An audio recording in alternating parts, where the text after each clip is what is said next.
পানি প্রবাহের খাল বিল সমূহে বাঁধ গড়া ঘননেট ভেড়াল জাল দিয়ে প্রতিবন্ধকতা সৃষ্টি করে জোতদাররা মাছ চাষ করার দরুন পানি নামতে ব্যাঘাত হওয়ায় বন্যা আক্রান্ত হয়েছে লক্ষ্মীপুর সদর উপজেলা সহ রায়পুর রামগতি নিম্নাঞ্চলে বসবাসকারী সাধারণ মানুষেরা।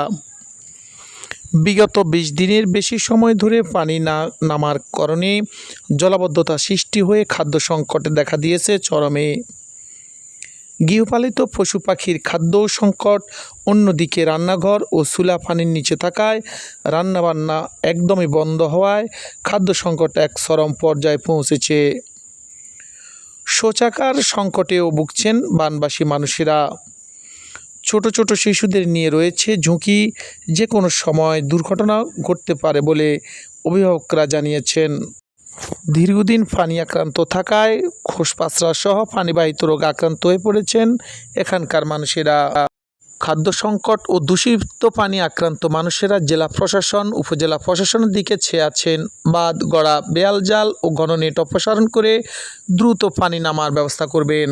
আমরা এখানে এভাবে পানিবন্দী আজকে ২০ দিন ২২ দিনের মতো। আমাদের পাশে যে তিনটা খাল আছে, একটা খালের ৩টা শাখা। এই শাখাগুলা ওই যে বিভিন্ন প্রতিবন্ধকতা সৃষ্টি করে রাখছে।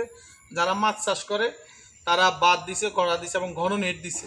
ইতিমধ্যে আপনারা দেখছেন এই বাঁধ গড়া এগুলো আমরা কয়েকবার লাইভ করার পরে, বিভিন্ন মিডিয়া নিউজ করার পরে বাঁধগুলা কাটা হয়েছে, কিন্তু ঘন নেট দিয়ে রাখছে। নেটের সাথে এই ধরনের কচুরি পানা, বিভিন্ন ধরনের পাতা তারা মানে আটকে গেছে এবং পাতা আটকে যাওয়ার কারণে পানিগুলার অপসারণ হয় না। এখন আমরা ইতিমধ্যে আপনার দেখাইছি পানিগুলো স্থির হয়ে আছে।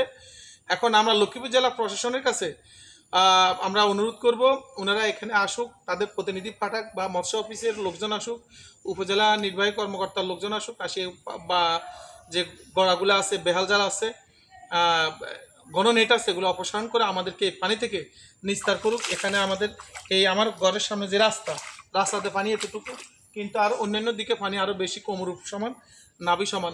ওই যে রাস্তার মধ্যে নাভি সমান পানি। আমরা চাই প্রশাসন অতি দ্রুত ব্যবস্থা গ্রহণ করুক, আমাদেরকে এই পানিবন্দী অবস্থা থেকে মুক্তি দিক। এই সমস্ত এলাকা যারা আছে, আমরা প্রায় 17টা ফ্যামিলি আছি।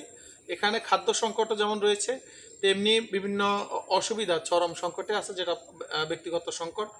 আর এখানে এখন কিন্তু শুকনো খাবার নাই, সকলের রান্নাবান্না করতে পারতেছে না, সবার চুলায় পানি।